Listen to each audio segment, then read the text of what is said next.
අයිබෝවන් හැමෝටම කාවන්තිස්ස යතා මතක පිළ ඇවිත් ඉන්න අලිලංචෝ සොයාගෙන ගිය ගමනේදී අවුරුදු 3කට පස්සේ අපිට හමු වුණ පත්මතා ගැන මම කිව්වා ඔයාලට මතක ඇතිනේ. හිමීට කොර ගහමින් කෙලින් එළියට එන්නේ ඒ පත්මතා. දැන් නම් එයාගේ ආබාධිත කකුල ටිකක් හොඳට පේනවා. ඉස්සරහා වම් කකුලේ දණිස ගාව ගෙඩියක් තියෙනවා. බඳින තුවක්ක පත්වීම නිසා තමා මේ විදිහට අලියැත්තුන්ගේ කකුල් වල ආබාධය තියෙන්නේ. මේ පත්මතා වැඩිපුර ගල්ගම පැත්තේ යන ඇතෙක් නෙවෙයි. ඒ නිසායි අපිට එයාව වැඩිපුර දැක ගන්න ලැබෙන්නේ නැත්තේ. අපි හිතන විදිහට එයා වැඩිපුර ගැවසෙන්නේ ඉඟිණිමිටිය වැවෙන් මෙහා නිකවරටියට ආසනිසවුල වෙන්න ඕනේ. මොකද දතුරෝය පරම්පරාව කියලා අපි හඳුන්වන මියගිය බාතියලා සංකලා හිටපු අලිලංචුවේ එයාලත් එක්ක මේ පත්මතත් ඉන්නවා. මීට කලින් අපි දැකලා තියෙනවා. ඒ දතුරෝය පරම්පරාව කියලා අපි හඳුනපු සංකයතත් මේ වගේම කකුලකට වෙඩි වැදිලා ආබාධයක් සහිතවයි ජීවත් වුනේ. බාතියතත් මේ වගේම කකුලකට වෙඩි වැදිලා ඒ නිසාමයි මියදුනේ. ඒ පරම්පරාවෙම ඇතෙක් කියලා හිතන්න පුළුවන් පත්මතත් දැන් කකුලකට වෙඩි වැදිලා අමාරුවෙන් ඇවිදිනවා. මේ විදිහට නිකවරටිය කොටවිහිර ඉඟිණිමිටිය වගේ පැතිවල ගැවසෙන අලිලංචුවල අලියැත්තු බහුතරයක් මේ විදිහේ බඳින තුවක්ක පත්වීමෙන් ආබාධ වෙලා ඉන්නවා කියන්නේ ඒ ප්‍රදේශවල කැලෑවල තුවක්කු වටවල සිදු කරන දඩමස් ජාවාරම බොහොම ජාර සිදු වෙනවා කියන එක. මේවා පිළිබඳ සොයා බලා කටයුතු කළ යුතු වගකිව යුතු ආයතන එයාලගේ වගකීම හරියට ඉටු නොකර සිටීම තමයි මේ විදිහට මේ සතුන් දුක් විඳින්න හේතු වෙලා තියෙන්නේ. බලන්නකො එයා ගොඩක් අමාරුවෙන් කකුලක් කොරගාමින් එන විදිය. මෙයාගේ වයසෙම ඉන්න සුමන දෙක අතා අනිත් අලියැත්තුත් එක්ක සෙල්ලම් කරගනිමින් දබර කරගනිමින් හැසිරෙද්දී මෙයා විතරක් පැත්තකට වෙලා අමාරුවෙන් ඇවිදිමින් තනකොළ කකා ඉන්නවා. එයාත් කැමති ඇති අනිත් පිරිමි අලියැත්තු වගේ ඒ විදියට ඉන්න. ඒත් නිකන් ඇවිද ගන්නවත් බැරි කොට කොහොමද දැන් ඒ විදියට ඉන්නේ?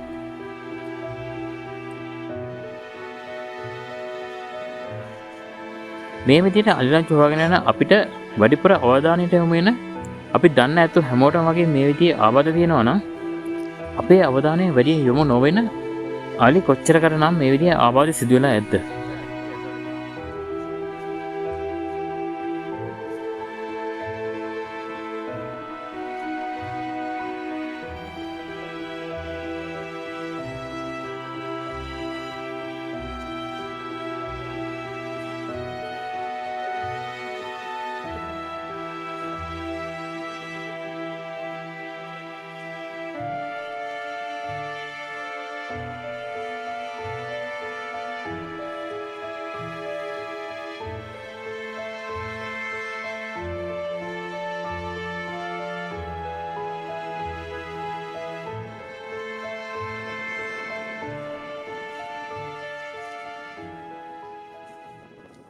අන්න එයා දුවගෙන යනවා. කවුරු හරි වෙනත් පිරිමි අලියෙක්වත් ආවද?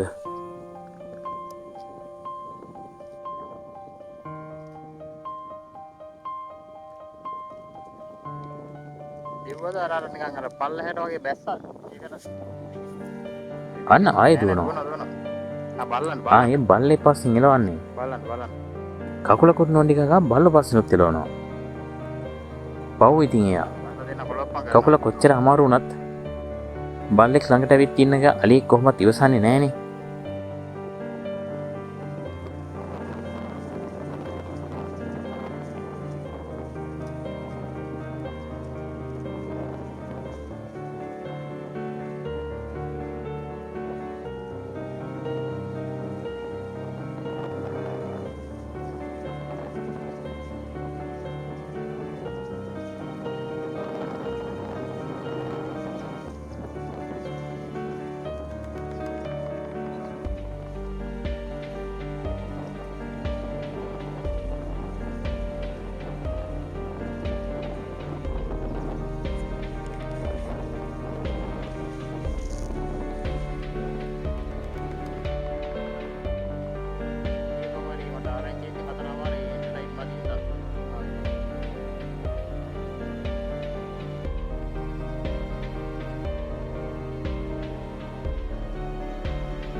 මේ විදිහට ඉස්සරහ කකුල වලට විරිවැදලා ඉද්දී එයාලට හරියට තනකොළ ටිකක්වත් ගලවගෙන කන්න අමාරුයි.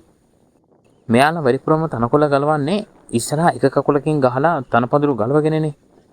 ඒත් මේ විදිහට එක කකුලක් ආබාධිත වෙලා තියෙද්දි එයාලට ඒ විදිහට එක කකුලකට බර දීලා අනිත් කකුලෙන් තනකොළ ගලවන්න අමාරුයි. ඒ නිසා එයාලට අවශ්‍ය පෝෂණය නැතුව එයාලා එන්නව දුර්වල වෙනවා. ඒත් එක්කම කකුලේ තුවාලයක් වැඩි වුණොත් එහෙම එයාලා විද ගන්න බරුව වැටෙනවා. ඊට පස්සේ වෙන්නේ මෑතකදී බාති යතාට සිදුවෙච්ච දේ. කොච්චර ප්‍රතිකාර කරත් ගොඩ දා ගන්න හරිම අමාරුයි.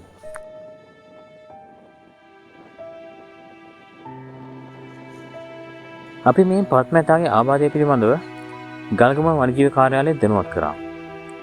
ඒ හරහා නිකවැටිය වනජීවි පශු වෛද්‍යකයෙකුට ඇවිල්ලා මේ පත්මැතාට ප්‍රතිකාර කරන්න දවස් කීපයක්ම සොයා බලලා තිබුණත් මේ පත්මැතාව සොයාගන්න නොහැකි වෙලා තිබුණා. අපිටත් මේ වීඩියෝ දර්ශන ගත දවසින් පස්සේ මේ පත්මැතාව මේ රංචුවේදීවත් වෙනත් අලි රංචුවකදීවත් දැක ගන්න ලැබුණේ නැහැ. එයා ඉන්න ප්‍රදේශයක් ගැන හරි තොරතුරක්වත් දැනගන්න ලැබුණේ නැහැ.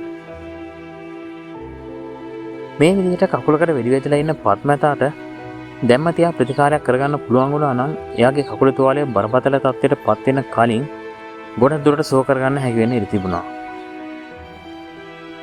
නමුත් අපි මේ විදිහට තුවාල වෙච්ච අලියෙක් ඇතෙක් පිළිබඳ දැනුම් දුන්නත් වනජීවි දෙපාර්තමේන්තුවෙන් දවස් කිහිපයක් එයාව හොයාගන්න බැරි වුණොත් එහෙම එයා ගැන සීම අත්හැරලා දානවා.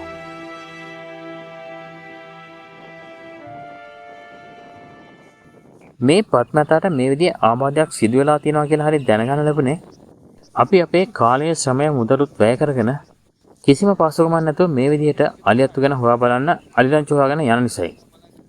ඒ විදිහට ගිහින් අපිට දකින්න ලැබෙන ආබාධිත සතුන් පිළිබඳව සොයා බලා වනජීවි දෙපාර්තමේන්තුවට දැනුම් දීම නිසා ප්‍රතිකාර ලබලා සුවය ලැබපු අලියත්තුත් බොහෝ ප්‍රමාණයක් ඉන්නවා මේ වෙද්දී.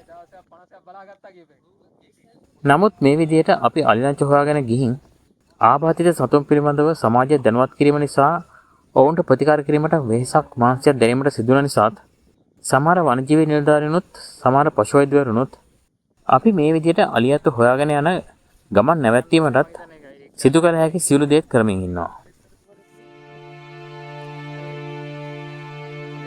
කොහොම හරි මේ පත්මැතාව අපි මේ විදිහට දැකලා මේ වෙද්දී මාස 3කට ආසන්න කාලයක් ගත වෙලා තිබුණත් පත්මැතාට ප්‍රතිකාරයක් සිදු කරන්න එයාව සොයාගන්න නොහැකි කියලා තියෙනවා. ඒ නිසා ආයේ එයාව හොයාගන්න ලැබෙද්දී එයාගේ තුවාලය බරපතල තත්ත්වයට පත් වෙලා තියෙද කියලා බයකුත් අපිට තියෙනවා. බාති යතාට උනේත් ඒ වගේ දෙයක්.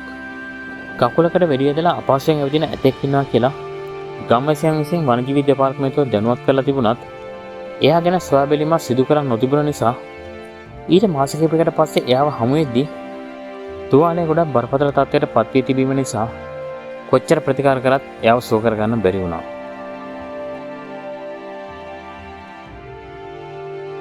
ඉතින් මේ පත්මැතාටත් ඒ වගේ ඉරණමක් අත් වෙන්න නොදී කොහොම හරි සොයා බලා ප්‍රතිකාරයක් කරන්න පුළුවන් නම් ඒක ගොඩක් වටිනවා.